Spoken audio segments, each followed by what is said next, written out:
Hello friends, welcome back to my YouTube channel Renu Mittal coaching classes. I am Renu. कैसे हैं आप सब? I hope your preparations are going well. Now around 1 month is left, so you have to daily practice MCQs। At least her subject के आपको क्या है, daily 100 MCQs या 150 MCQs की प्रैक्टिस अब करनी चाहिए। आज हम करने वाले हैं important questions of GST. GST से रिलेटेड काफ़ी, अगर प्रीवियस ईयर क्वेश्चन पेपर्स देखें तो उसमें काफ़ी क्वेश्चंस क्या है, जीएसटी से रिलेटेड देखने को मिलते हैं। आज हम उसी से रिलेटेड क्वेश्चंस को डिस्कस करेंगे। Let's start. Here is the first question. GST stand for Goods and Supply Tax, Government Sales Tax, Goods and Services Tax, and General Sales Tax. So GST stands for Goods and Services Tax. कहते हैं the goods and services tax is a value added tax. एक value added tax होता है levied on most goods and services sold for domestic consumption. जो goods and services क्या है, domestic consumption के लिए सेल की जाती हैं। The GST is paid by consumers but it is remitted to the government by the businesses selling the goods and services. Right, actual में क्या है, ये पे कौन करता है, कस्टमर्स, बट गवर्नमेंट को कौन पे करता है, ये by businesses selling the goods and services. जो बिजनेस क्या है, उन गुड्स एंड सर्विसेज को सेल कर रहे हैं। In effect GST is indirect tax provides revenue for the government. Right, in India it is a comprehensive multi stage destination based tax that is levied on every value addition. Right, इसको क्या है, GST क्या है, एक destination based tax है। यानी destination means एक good अगर यहाँ से पास ऑन होके यहाँ तक जा रही है तो ये क्या है, उसकी गुड की डेस्टिनेशन है। तो ये वाला कस्टमर जो है इनको पे करेगा, ये क्या है, गवर्नमेंट को पे करेंगे। Right, next question. In India GST became effective from, कि जीएसटी इंडिया में कब इफेक्टिव हुआ, 1 अप्रैल 2017, 1 जनवरी 2017, 1 जुलाई 2017 and 1 March 2017। So in India GST became effective from 1 जुलाई 2017। कहते हैं the goods and services tax was passed in the parliament on 29 मार्च 2017। कहते 29 मार्च को parliament में पास किया गया था, but act came into force effect on 1 जुलाई 2017। ये क्या है, एक इनडायरेक्ट टैक्स है which has replaced many indirect taxes in India. जिसने की काफ़ी इनडायरेक्ट टैक्सेस जो इंडिया में पहले पे किए जाते थे उनको रिप्लेस किया है। Right, next question.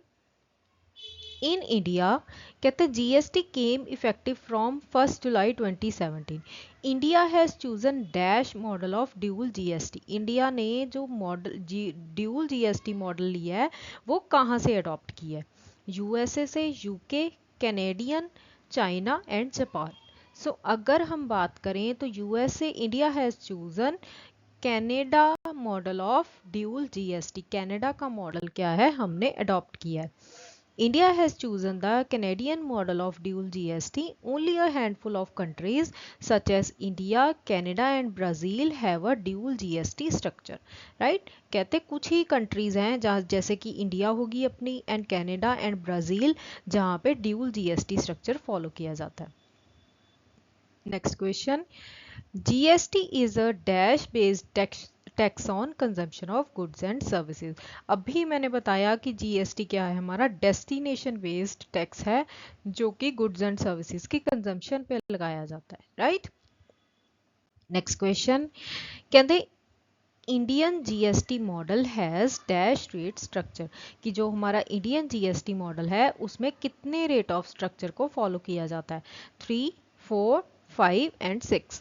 अगर हम हमारे इंडियन जीएसटी मॉडल की बात करें तो वहाँ पे हमारे 4 रेट्स हैं जो कि फॉलो किए जाते हैं। Next question. जो 4 बेसिक रेट स्ट्रक्चर है वो क्या है, 5%, 12%, 18% एंड 28%। राइट, तो डिफरेंट डिफरेंट कैटेगरीज में different rate of GST apply किया जाता है। Next question.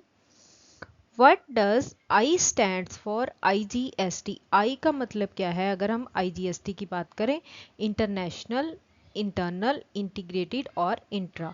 So I stands for integrated GST. यानी integrated goods and services tax. Now integrated का मतलब क्या होता है? कहते integrated goods and service tax would mean the tax levied under IGST act on the supply of any goods or services in the course of interstate trade or commerce. Integrated GST shall also apply to import of goods and services into India. Interstate का मतलब है जब एक ही country की दो states क्या हैं में ट्रेड हो रहा हो, उसको बोलते हैं interstate trade, right.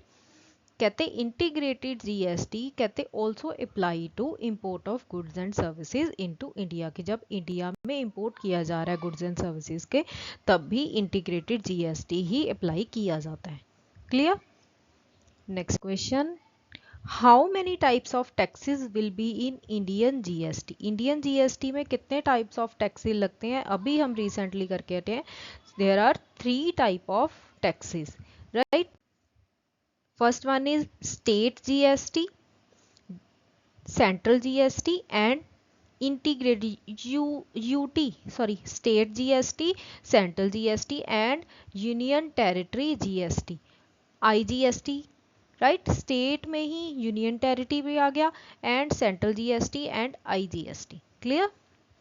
Next question, कहते first announcement to introduce GST by 2010 is made in year. जो फर्स्ट अनाउंसमेंट की गई थी जीएसटी को इंट्रोड्यूस करने के लिए 2010 यानी 2010 में की गई थी। इज मेड इन ईयर, कौन से ईयर में की गई थी? 2000, 2004, 2006, 2008 एंड 2010। सो वो की गई थी 2006 में। कहते इन 2000 idea of adopting GST was first suggested by Atal Bihari Vajpayee government, right. 2000 में अटल बिहारी वाजपेयी गवर्नमेंट ने सजेस्ट किया था जीएसटी। इन फरवरी 2006 फर्स्ट अनाउंसमेंट की गई थी of GST was made by the union minister during the 2006-7 budget. However जिसको कि इंट्रोड्यूस किया गया ऑन 1 अप्रैल 2010 में, right. Next question, Which of the following tax is not subsumed in GST? इनमें से किस टैक्स को कहते कंसीडर नहीं किया गया है जीएसटी में? VAT, stamp duty, entry tax and entertainment tax. जो हमारी स्टैम्प ड्यूटी है is not subsumed under GST. कहते subsume means to absorb or include or place within something larger or more comprehensive group or class. With introduction of GST in India, it subsumed multiple indirect taxes of center and state both. But stamp duty is not included in GST. Stamp duty क्या है? GST में include नहीं की जाती। Next question. What are the taxes levied on an intrastate supply? Intrastate supply में कहते कौन कौन से टैक्सेस क्या हैं लिवाइड किए जाते हैं?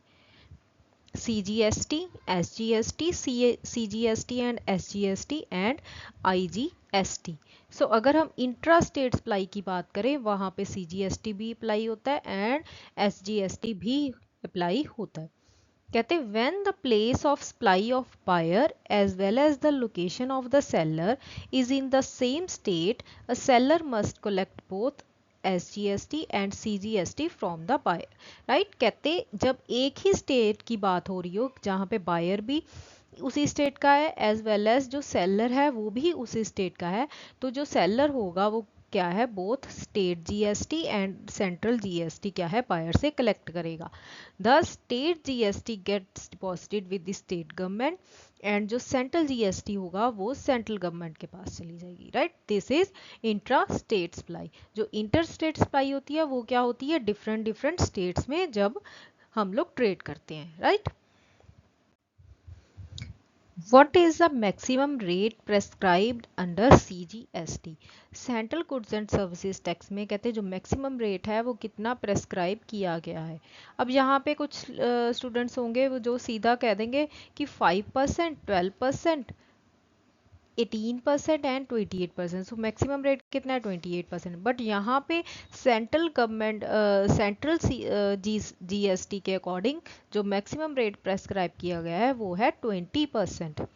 कैसे? कहते as per section 9 subsection 1 subject to the provisions of subsection 2 there shall be, कहते हैं लिवाइड अ टैक्स, जिसको कि हम सेंट्रल जीएसटी बोलते हैं, टैक्स बोलते हैं, जो कि on all intra state supplies of goods and services और both but except on the supply of alcoholic liquor for human consumption. जो ह्यूमन कंजम्पशन के लिए एल्कोहलिक लिक्वर यूज की जाती है उसकी सप्लाई पे नहीं लगता, but on the value determined under section 15 and at such rates not exceeding 20%, जो कि as may be notified by the government on the recommendations of the council and collected in as such manner as may be prescribed and shall be paid by the taxable person. So अगर ये आपको question आया कि maximum rate prescribed under CGST is 20%. Clear? Next question. Which of the following taxes will be levied on import of goods and services? इनमें से अगर import of goods and services की बात करें तो कितने, कौन सा टैक्स क्या है उन पे अप्लाई किया जाता है, लिवाई किया जाता है? CGST, SGST, IGST and exempt. सो अगर हम import of goods and services की बात करें तो उस पे कौन सा लगता है? IGST, right, integrated goods and service tax. हमारा करेक्ट ऑप्शन हो जाएगा option C. Next question. Now maximum rate prescribed under UTGST and SGST.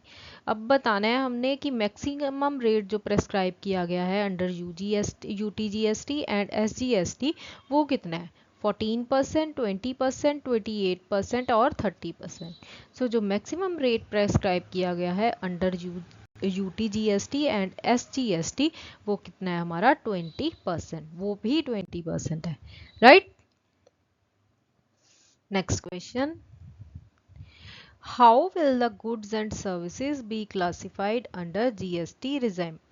कहते गुड्स एंड सर्विसेज को क्लासिफाई कैसे किया जाता है under GST regime? SAC, HSN code, HSN code, SAC code and GST code and none of the above. So अगर हम GST regime की बात करें तो वहां पे गुड्स एंड सर्विसेज को क्लासिफाई किया जाता है on the basis of SAC and HSN code. SAC means services accounting code, SAC means services accounting code and HSN means harmonized system of nomenclature, right? So हमारा correct option क्या हो जाएगा? Option A. Goods के लिए HSN code use किया जाता है and services के लिए सर्विसेज अकाउंटिंग कोड यूज किया जाता है, राइट। Next question. अभी हमने किया है HSN code stands for harmonised system of nomenclature, right. Next question. SAC code stands for services accounting code. SAC means services accounting code. Clear? Next question. कहते is there any ceiling limit prescribed on the rate under IGST? IGST means integrated GST में कहते कोई ceiling limit prescribe की गई है कि इसके ऊपर हम क्या है चार्ज नहीं कर सकते। सो अगर आईजीएसटी की बात करें तो सीलिंग लिमिट कितनी है? 12%, 18%, 28% एंड 40%। जो सीलिंग लिमिट प्रेस्क्राइब की गई है वो है 40%। कितनी है? 40%। Next question. Which of the following is an intrastate supply? Intrastate supply क्या होती है? कहते supplier of goods located in Nagpur and place of supply of goods special economic zone located in Mumbai. Right. जो सप्लायर है वो कहाँ का है, नागपुर रहता है। जहाँ पे हमने सप्लाई करनी है वो कहाँ सप्लाई करनी है, हमने मुंबई में। Supplier of goods located in Kolkata and जो place of supply of goods है वो क्या है, कहाँ की है, Bangalore, right. Supplier of goods located in Goa and place of supply of goods in Goa, right. So यहाँ पे भी ये दोनों क्या है, अलग स्टेट, ये होगी हमारी इंटर स्टेट, राइट। ये भी हमारी इंटर स्टेट होगी। तो अगर हम देखें supplier of goods located in Goa and place of supply is also in Goa, this is intra state supply. So हमारा करेक्ट ऑप्शन क्या हो जाएगा, option C. Next question, what is the location of supply in case of importation of goods, right। कहते अगर import कर रहे हैं हम गुड्स को, उस केस में लोकेशन क्या होनी चाहिए सप्लाई की, customs port where the goods are clear, जो जिस कस्टम पोर्ट पे जहाँ पे हमने गुड्स क्लियर की हैं, लोकेशन ऑफ द इंपोर्टर जो इंपोर्ट कर रहा है उसकी लोकेशन पे, place where the goods are delivered after clearance from custom port, कहते हैं जहाँ पे गुड्स डिलीवर की गई हैं कस्टम पोर्ट से क्लियर करवा के, and D last one is owner of the goods या owner of the goods. So location of supply हम किस चीज को मानेंगे, in case of importation of goods location मानी जाएगी location of the importer, importer की लोकेशन पे, कि जो इंपोर्ट कर रहा है गुड्स उसकी लोकेशन पे is considered as location of supply. Clear? Next question, what is the threshold limit of turnover in the preceding financial year for opting to pay tax under composition scheme, right। कहते जो threshold limit है turnover की in the preceding financial year for opting to pay tax under composition scheme, उसकी threshold limit कितनी है, right। 75 lakhs, 1 crore, 1.5 crore and D none of the above. So अगर हम tax पे की बात करें अंडर कंपोजिशन स्कीम तो उसकी थ्रेशोल्ड लिमिट है up to 1.5 crore, right. Next question, हाँ कहते businesses dealing only in goods can only opt for composition scheme, right. कहते जो सिर्फ गुड्स में डील कर रहे हैं वो ही कंपोजिशन स्कीम ऑप्ट कर सकते हैं। Services providers have been kept outside the scope of this scheme, however restaurant sectors tax payer may also opt for the scheme. This holds true if your annual turnover is below 1.5 crore. Earlier कहते GST turnover threshold for obtaining the compensation scheme was 1 crore, which is now raised to 1.5 crore, and in some states it is 75 lakh. Right? कि कहते पहले ये 1 करोड़ होती थी but now इसको बढ़ा के क्या कर दिया गया, 1.5 करोड़ कर दी गई। हाउएवर कहते इन सम स्टेट्स यहाँ पे अभी भी कितनी है, 75 लैक्स है। सो अगर आपको क्वेश्चन आता है तो आपने कहाँ पे टिक करना है, आपने 1.5 करोड़ पे ही टिक करना है। Clear? So this is it for today's video. I hope you like the questions. Please subscribe my channel Renu Mittal Coaching Classes. Thank you so much.